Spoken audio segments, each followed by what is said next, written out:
This is the story of the Wilcox Woodshop.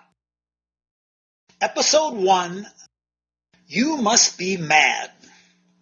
Mary and I had been looking for a building that we could renovate and use for our retirement business, a custom woodworking shop. We had looked at an old movie house in Mount Holly Springs, an old mill along the Cononawega Creek, a beautiful little white church in Shipoke, a waterfront property, lots of old barns, Hershey's historic train station at the dead end of Hockersville Road, which incidentally is back on the market again. You can pick it up for $199.9 if you hurry. Well, after 2 years of looking and finding nothing, I was starting to feel a bit like an Etzel, a failure. What exactly were we looking for? We wanted a fixer-upper in a good location that had architectural integrity. The architectural integrity part of it was, didn't want a building that somebody had added a room made out of cinder block, somehow changed the style of the building. As luck would have it, on the day after my 56th birthday, we found what we were looking for. And here it is. Is this sweet or what? Yeah, okay, fine. A few windows are broken and the grass needs cut, but it's got the architectural integrity. You people are just like my relatives in Illinois. All they could say is, have you gone mad? This is a beautiful little American Foursquare, which means it has a square footprint and dormers on each of the four sides, and it was built in the mid-20s. Clearly it qualifies on the fixer-up scale, and it's in a good location, across the street from Mechanicsburg's Joseph P. Simpson Library. Who amongst you thinks that's going to deteriorate? However, upon closer inspection, we did uncover a few superficial blemishes, but we figured a little paint here and there and we'd be good to go. On June 13th, 2001, we closed on the sale and the building was ours. Now, we've always called it the building. Now that it's complete, we like to call it the Wilcox Woodshop and the Wilcox Woodshop and Loft, but somehow we can't get away from the building. In the 2 months between finding the building and purchasing it, we had put in place plans and were ready to immediately start the renovation. In case you didn't notice in the previous pictures, the building was sinking. We needed to stabilize the foundation before doing anything else. We hired a company called Keystone Foundation Repair. They use a system that drills a steel column into the ground 8 to 16 feet deep and then is clamped off with a bracket that fits under the foundation to stabilize the foundation. They inserted 22 of these columns around the building as shown in the picture in the lower right-hand corner. Now you might say, wow, that seems expensive. The way I look at it, it was the equivalent of burying a small Mercedes under the building. A couple of years later, we went to the home show and were surprised to find our good friend John Hare of Keystone Foundation Repair standing in front of a billboard with a picture of our building as their primary marketing resource. Seems like we should have got at least one of those columns for free. So yes, in the beginning, a lot of people thought we were mad, and I wasn't so sure that they were wrong. But at this point, we're underway, we've got a good start on the renovation, and we were about to uncover some surprise historical significance of the building in Episode 2.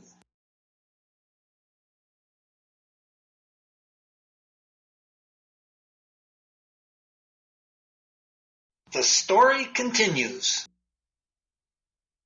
Episode 2, The Surprise History. This is the view from in front of the Wilcox Woodshop, looking across the street at our good neighbors, the Joseph P. Simpson Library.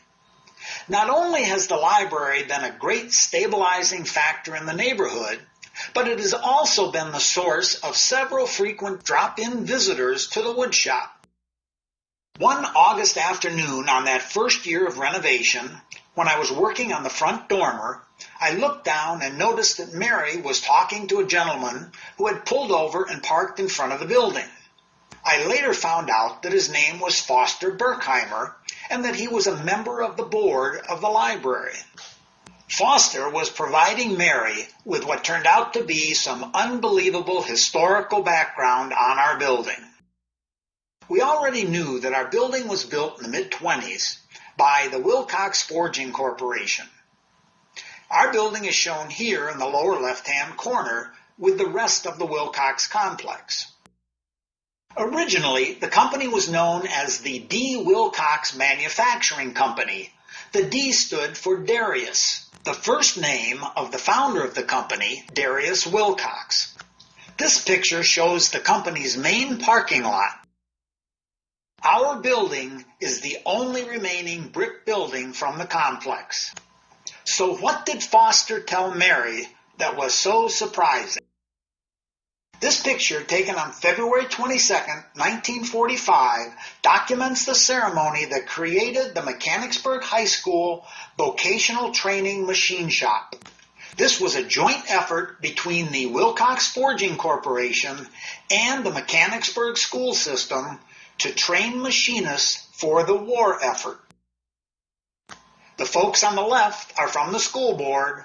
Those on the right are from the Wilcox Forging Corporation. They are passing between them a check for $4,200 plus the rights to use the building. The students who enrolled in this program were known as the Wilcox Boys. Foster Berkheimer was a member of the first class.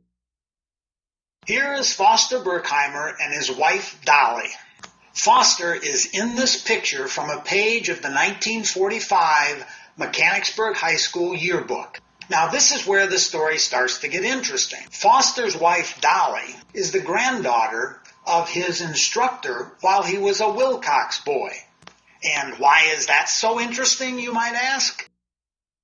Well, allow me to introduce you to Dolly's grandfather and Foster's instructor, Raymond E. Dewalt. Yes, it's the same Dewalt as the modern-day Dewalt power tools. Raymond Dewalt invented the radial-arm saw in 1922 and founded in 1924 the Dewalt Products Company to manufacture and sell those radial-arm saws, which he called wonder workers. 20 years later, he became the first instructor in the Wilcox shop in what is now the Wilcox Woodshop. This is one of DeWalt's original wonder worker saws and an advertising piece that he used to sell and market the saw. Over time, his wonder worker evolved into this modern-day radial-arm saw, and you can see it still bears the DeWalt name on the front. Okay, let me see if I've got this story straight. Mary and I bought this fallen down, broken up building to convert it into a woodworking shop, and you're telling me that Raymond Dewalt, the inventor of the radial-arm saw and the namesake for the modern-day line of power tools, taught classes in this building. Have I got that right? Okay. I guess I can only hope that 50 years from now, somebody finds this picture and wonders what was Milton Hershey doing in front of the Wilcox Woodshop. So now you know the big surprise. In episode 3, we'll get to work on the roof and answer the question, what's burning?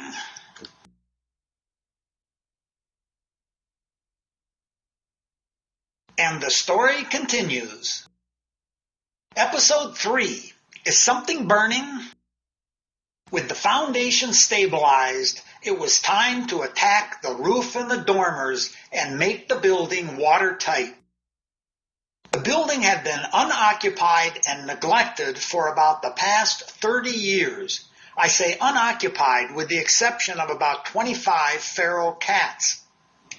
There were several major holes in the roof particularly at the corner of each of the dormers. The soffits and gutters were completely rusted out and rotted. With 4 dormers, there were 8 sides with no siding, and each side had a porthole window that was severely deteriorated.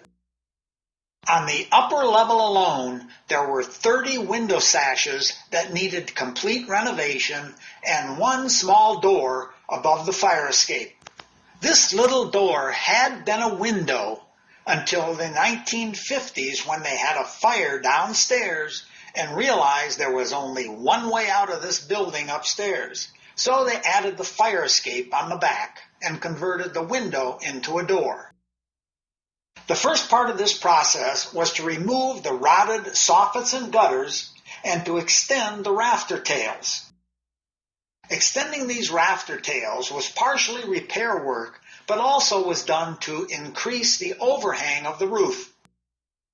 Slowly but surely, the rafter joists were extended, dormer siding was added, the trim was scraped. 1 dormer at a time, eventually all 4 dormers were completed, and it was time to start the shingling. That was a joyous day when those first shingles started to go on. The original shingles were a diamond-shaped, asbestos-based product. We selected a slate look. The product we chose is manufactured by EcoStar Carlisle, which is a subsidiary of Carlisle Tire and Rubber.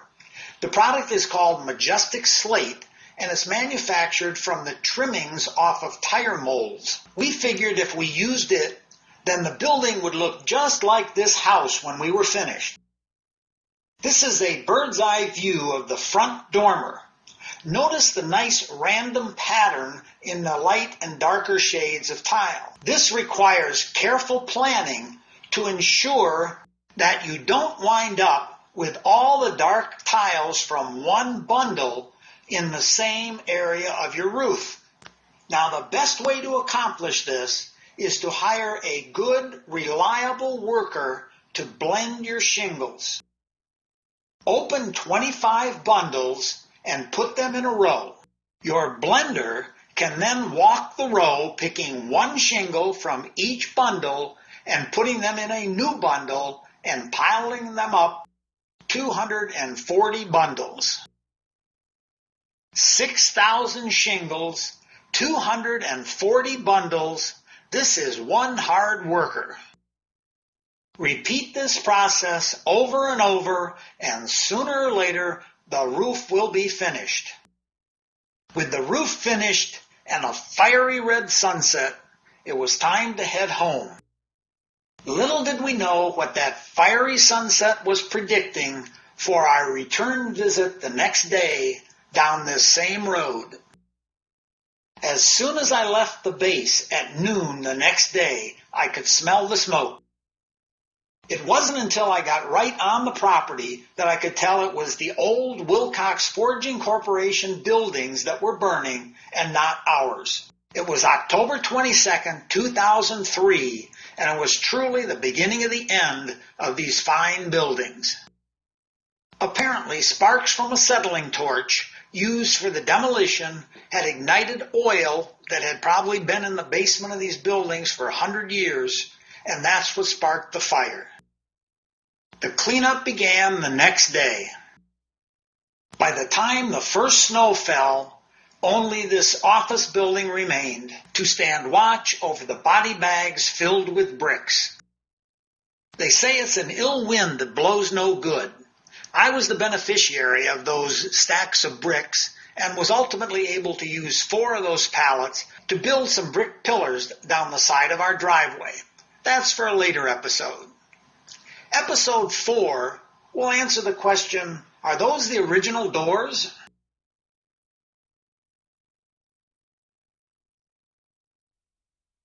And the story continues some more.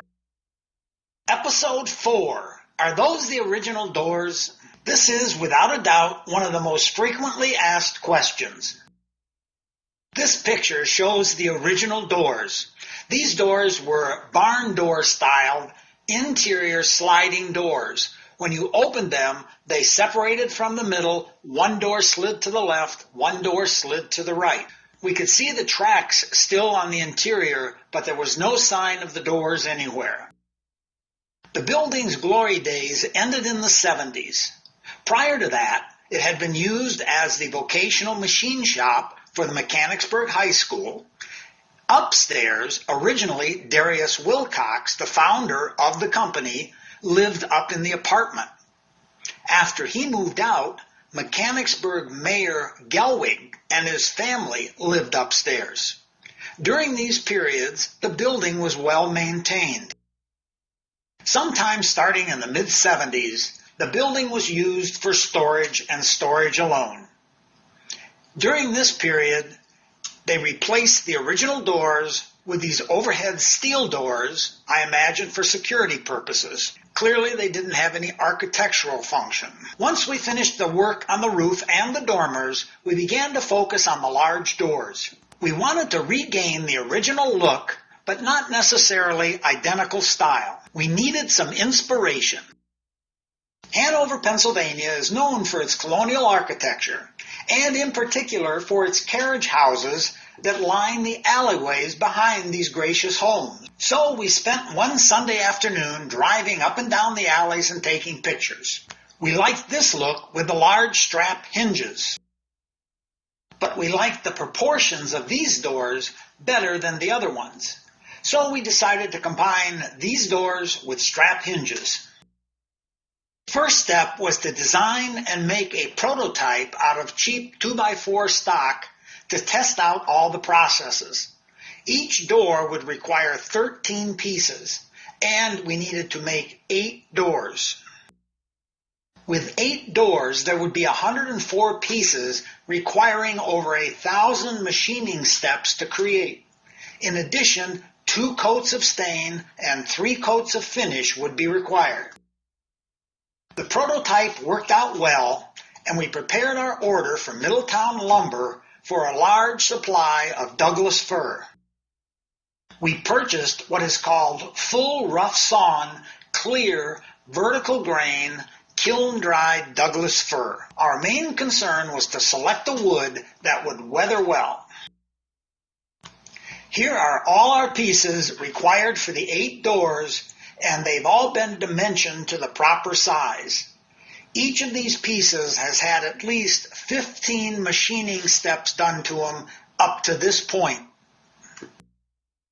Again, this is vertical grain Douglas fir.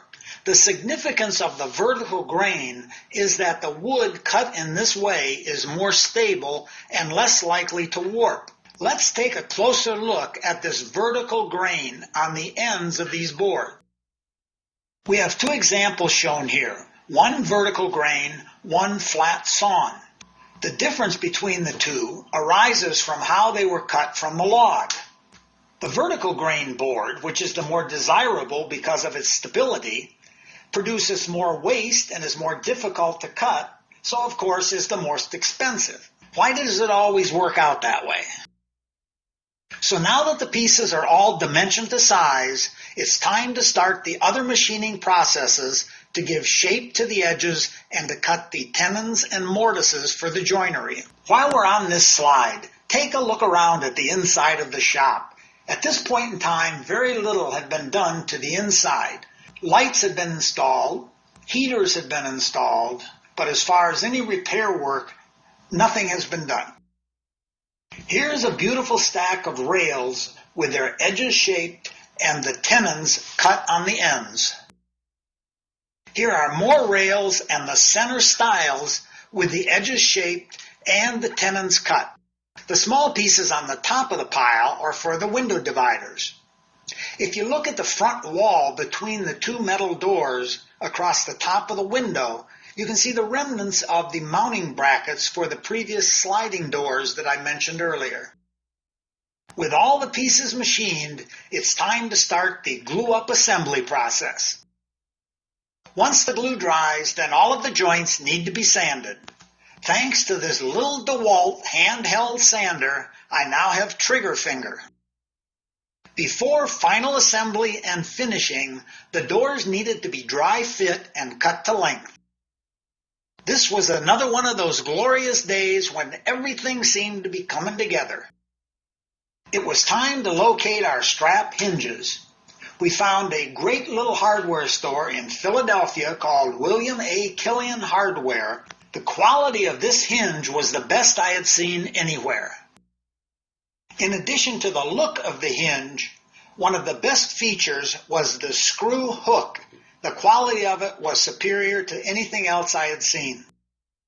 Finishing 8 doors presents a challenge. How do you handle 8 doors, painting them, moving them around in the shop, one side, the other side, doing the edges? The answer is you use the Barker hanging swing mounted door revolving thingamajig. This contraption allows you to paint both sides of the door and all 4 edges without having to wait between each side and with no handling. The doors simply revolve. Is that sweet or what? While the door frames were drying, the door panels were being finished and readied for final assembly. Here, all the pieces come together for the first time, including the hinges.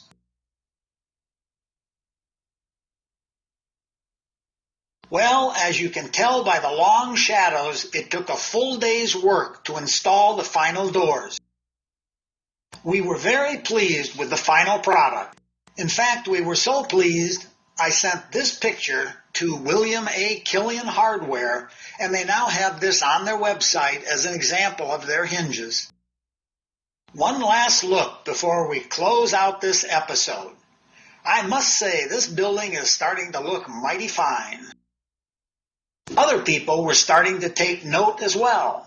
Speaking of notes, we received this one under the windshield wiper of our truck back in June of 2005. To the owners of this building, I would like to know if this property is ever for sale or for rent. It's wonderful. Judy Roberts. Well, thank you, Judy. And we've kept this note for almost 7 years now, and we'll be getting back to you. Apparently, Judy wasn't interested when the building looked like this. So the answer's no. These are not the original doors. These doors were manufactured at the Wilcox Woodshop. In episode 5, we answer the question, what's going on inside this building?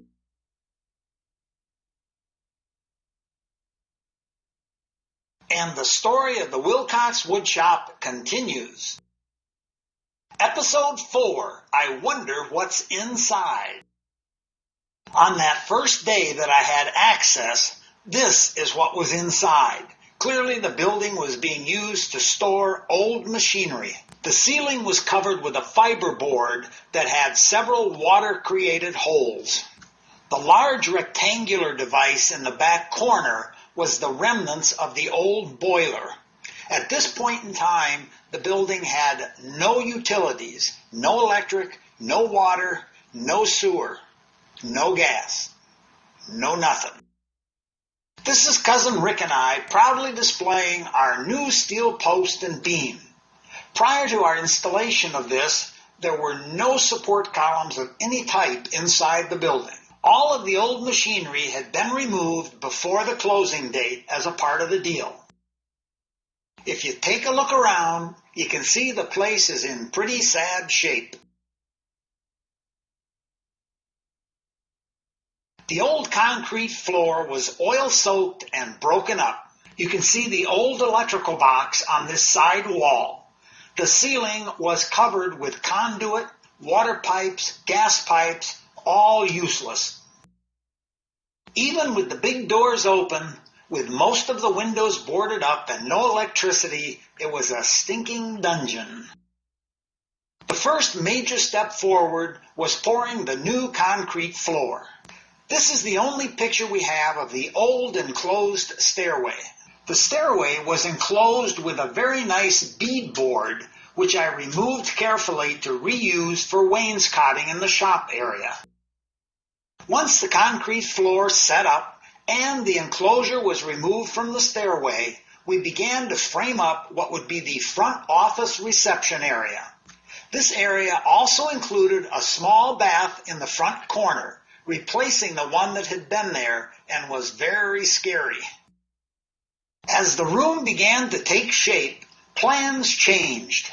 The original plan called for 2 windows in the front room looking out into the shop area so our clients could gaze fondly on their new product being manufactured.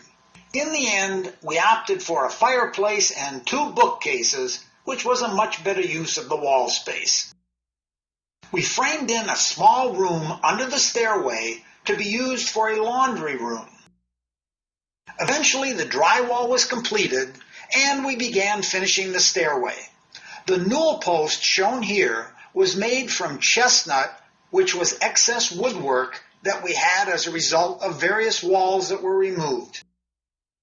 We found this wrought iron Art Deco railing assembly at an architectural recycle center in York, Pennsylvania. With the wood trim up and the walls painted, the only thing left to do is finish the stairs. Since this room would see heavy foot traffic with all the clientele coming and going, we wanted to select a durable floor. We decided on this 1/2-inch thick paver brick in a herringbone pattern. Here are the fireplace and the 2 bookcases which replaced the window view to the shop. This little bathroom downstairs represents another monumental achievement in the progress at the woodshop. There was no more beautiful music than the flushing of this toilet after 3 years in the woodshop with no plumbing.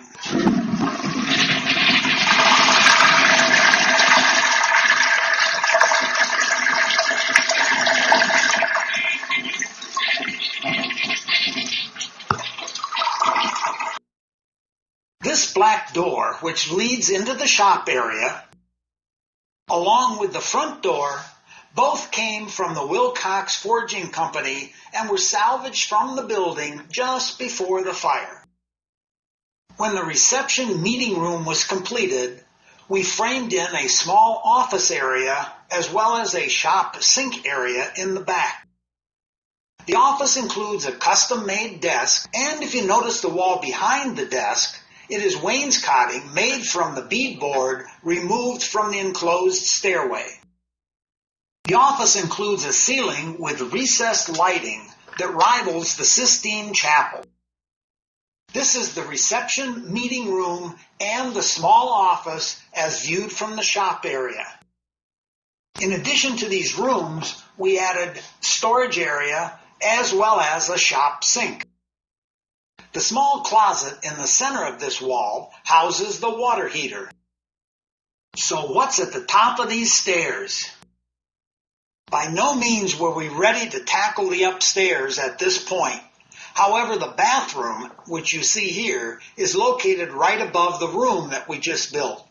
Because of the fact that we needed access to do the plumbing, we completed this bathroom at the same time that the downstairs meeting room was built. The small doorway in the back led into what used to be a linen closet. We tore out the linen closet and reframed it for a small bathtub.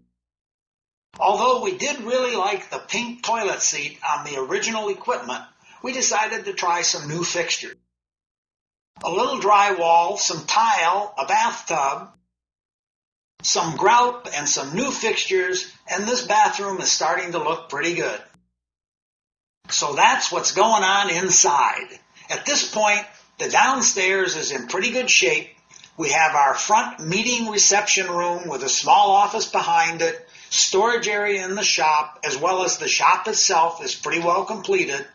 The upstairs bathroom is well on its way to be finished, and we're now ready to tackle the real difficult part of this project, the upstairs complete renovation.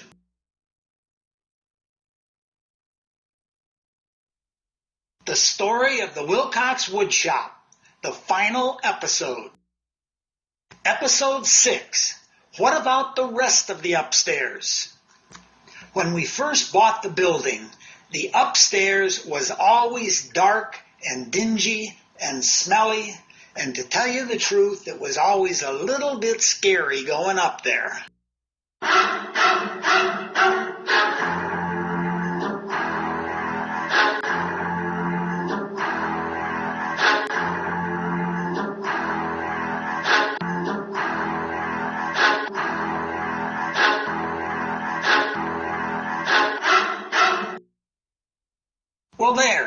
That's not so bad, but let me show you what it used to look like. This picture gives you a pretty good idea how it was cut up into small rooms. As you can see, all the original chestnut woodwork is still in place. The walls are made of a product called beaver board. In the early part of the 20th century, there were several types of wallboard materials that were quite different than the traditional interior wall finish, plaster. Most were made with compressed wood fibers or pulp. As you can see from this picture, the wallboards were simply nailed to the studs. The joints were typically covered with thin wood batten strips, and then the assembly was painted. This is the material that was used on all the walls and ceilings throughout the upstairs apartment. Beaver board is about 1/8 of an inch thick and fairly easy to tear from the walls. Which is the first thing we did upstairs was remove all the wall and ceiling material, throw it out the back door, and clean the place out. Follow the arrow and look to the left, and you'll see the little door that goes out to the fire escape in the back of the building. Notice the stairs necessary to go up to the door since it used to be a window. Turn around and look back in the other direction, and you'll see one of the 3 main trusses that stretch from the front to the back of the building and support the entire upstairs structure. Some of the 8 by 10 inch beams used to build the trusses are highlighted here. Notice this interior window that separates 2 rooms. We'll go around and look at it from the other side. I'm really not sure why there was a window between 2 rooms, but there it is. Notice also the chestnut trim around the window as well as the baseboards and the door trims. We removed all of that trim, took it downstairs in the shop, stripped it, sanded it, put 2 coats of primer on it, and then when the time was right, brought it back upstairs and reinstalled all of it. All the ceilings were covered with beaver board, which we removed. Then we removed the 2x4 stringers and opened the ceilings up to the peaks. Yes, this is the same view. We removed the wall that had the window in it, opened up the ceiling, framed in soffits around the top, and finished it out with bookcases. All of the decorating you'll see throughout is the handiwork of Dusty, aka Marion. This is some of the framing taking place in the back dormer. You can see the small door in the background. The highlighted beams are a part of the trusses and, of course, could not be removed. These pantry cabinets are hung from the framing you just saw in the previous picture. These small storage area doors are located on each side of the front and rear dormer. These are the kitchen area skylights. The column in the center will support the range hood chimney, as seen here. All of the cabinets, of course, were made in the Wilcox WoodShop downstairs. These are beaded face frame cabinets with flush doors. Notice the little door in the background and watch what happened. How sweet is that? I assure you, as much as I like Lowe's and Home Depot, you can't go to either one of them and buy a door and a side light that fit into a window frame. So clearly, these were custom built in, of all places, the Wilcox Woodshop. Here's what the refrigerator and double oven cubbyhole looked like before, and here they are now. Little side story, I originally ran all of the gas pipe and was ready to install a gas oven, only to find out when we tried to buy one that nobody buys a gas oven, everybody buys electric. So we had to take out the gas line and run the electric. Even though the kitchen is in a relatively small space, we were able to minimize that effect by going up with the cabinets. This is the beginning of the framing for the central core fireplace. This was our detailed, meticulously dimensioned working drawing. I located a great little fireplace on the internet, which I prefer to think of as a furnace with a window in the side.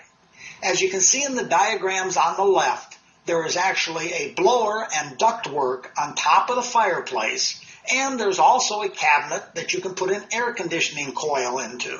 It's a true furnace, but it has the advantage of also being a fireplace. It's actually starting to look like the sketch. With a custom mantle and the original baseboards and some of Mary's special touches, it's starting to really look nice.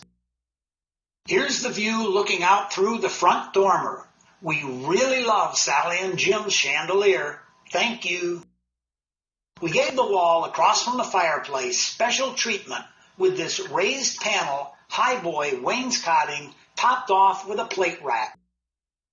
Here's that area again with just the drywall. And here it is, finished and decorated. As I mentioned, the fireplace is ducted throughout the upstairs. This particular line runs from the fireplace into the bedroom. Here's an interesting little sequence: framing and insulation, drywall and mud, primer. Doesn't this wall just cry out for a flat screen TV? I thought so too. This is the front dormer and an excellent example of the old form following function. This beam is here because it's doing its function of holding up the building. If it weren't for that beam, this little wall wouldn't exist. There'd be no form. This is what it looks like now. I don't know about you, but I'm getting tired. Let's make this room the bedroom and go to bed. Well, I certainly hope that you all enjoyed the story of the Wilcox Woodshop. Mary and I certainly enjoyed the process, and we really enjoy the building now that it's complete. So good night, everyone, and sweet dreams.